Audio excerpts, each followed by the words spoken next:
Hello guys, ജാനകിയുടെയും അബിയുടെയും വീട് പുത്തൻ promo വിശേഷങ്ങളിലേക്ക് എല്ലാ കുട്ടികൾക്കും സ്വാഗതം. അങ്ങനെ നമ്മുടെ പുതിയ പ്രൊമോയില് അബിനെ പോലീസ് സ്റ്റേഷനിൽ ജയിലിലാക്കിയതിന് പകരമായിട്ട് നമ്മുടെ രാധാമണി വാര്യർ തമ്പിയെ ഒന്ന് കാണാൻ വരുന്നുണ്ട്. എന്നിട്ട് പറയുന്നുണ്ട്, നിന്റെ വിധി നിന്റെ മകളുടെ കൈകൊണ്ട് തന്നെ ഞാൻ എഴുതിക്കോടാ. സേനന് പറ്റിയ അതേ കാര്യം തന്നെ ആയിരിക്കും നിനക്കും പറ്റാൻ പോകുന്നത്, നീ ഓർത്തു വെച്ചോ എന്നൊക്കെ പറഞ്ഞ് നമ്മുടെ രാധാമണി വാര്യർ നമ്മുടെ തമ്പിയെ വെല്ലുവിളിച്ചിട്ട് പോകുക. പിന്നീട് നമ്മുടെ തമ്പിയുടെ ഭാര്യയുടെ വായിൽ നിന്നും തന്നെ നമ്മുടെ അപർണ അറിയുകയാണ്, രാധാമണി വാര്യസരിൽ തമ്പിയിൽ രാധാമണി വാര്യസാർക്കുണ്ടായ മകളാണ് ജാനകി എന്നുള്ള ഒരു സത്യം.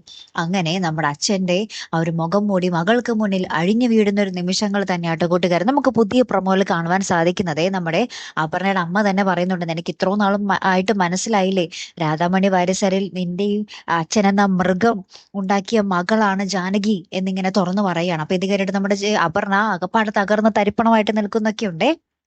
പിന്നെ എന്തായിരിക്കും സംഭവിക്കാൻ പോകുന്നത്? ഇത്രോ നാളും അച്ഛനെ തലയിൽ കയറ്റി വെച്ചിരുത്തി ഇങ്ങനെ നടക്കുകയായിരുന്നു അപർണ.